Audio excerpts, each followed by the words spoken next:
1680 एक महान सम्राट की मृत्यु होती है और उसके साथ ही एक नए संकट की शुरुआत भी।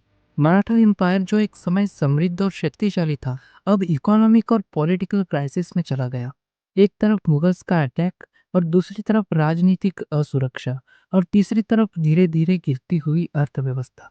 छत्रपति शिवाजी महाराज के जाने के बाद मराठा एम्पायर अपनी सबसे बड़ी चुनौती का सामना कर रहा था। एक तरफ तख्त के लिए संघर्ष चल रहा था, दूसरी तरफ प्रजा असुरक्षित महसूस कर रही थी। औरंगजेब ने इस अवसर का पूरा फायदा उठाया।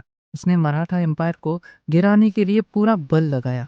टैक्स कलेक्शन गिर गया, चौथ और सरदेशमुखी का रेवेन्यू बंद होने लगा और रियासत की अर्थव्यवस्था झुक गई। शिवाजी महाराज ने जो एक स्ट्रॉन्ग नेवी बनाई थी, वो यूरोपियन पावर्स और सिद्दीज के अटैक से वीक होने लगी। फसल बर्बाद होने लगी, लोग भूख से मरने लगे और मराठा इकोनॉमी एक बड़े संकट में चली गई। लेकिन एक योद्धा था जो हर हालात में अपने एम्पायर को बचाने के लिए तैयार था। ये थे छत्रपति संभाजी महाराज।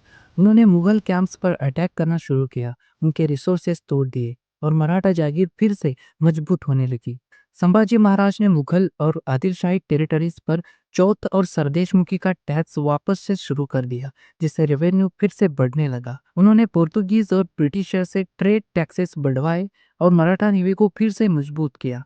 उन्होंने फार्मर्स को प्रोटेक्शन और टैक्स रिलीफ दिया, इरिगेशन सिस्टम इंप्रूव किए और रूरल इकोनॉमी को रिवाइव किया। उन्होंने रेवेन्यू कलेक्शन को इफिशिएंट बनाया और हाईवे सिक्योरिटी बढ़ा दी ताकि ट्रेडर्स बिना डरे काम कर सके। लेकिन छत्रपति संभाजी महाराज को मुगलों ने धोखे से गिरफ्तार कर लिया। औरंगजेब ने उन्हें इस्लाम एक्सेप्ट करने का ऑफर दिया, लेकिन संभाजी महाराज ने सीधा मना कर दिया। 40 दिनों तक उन पर अत्याचार किया गया, उनकी जीभ काटी गई, उनकी आंखों में गर्म लोहा डाला गया, लेकिन उन्होंने मुगलों के सामने झुकना स्वीकार नहीं किया और यही उनकी सबसे बड़ी जीत थी। संभाजी महाराज के बलिदान के बाद मराठास और भी स्ट्रांग हो गए। औरंगजेब की मौत तक उसके आखिरी दिन सिर्फ मराठास के भय में कटे। छत्रपति संभाजी महाराज सिर्फ एक राजा नहीं, एक अमर योद्धा थे। उन्होंने सिर्फ तलवार से नहीं, बल्कि अपनी सूझबूझ और लीडरशिप से मराठा एम्पायर को एक नए शिखर तक पहुंचाया।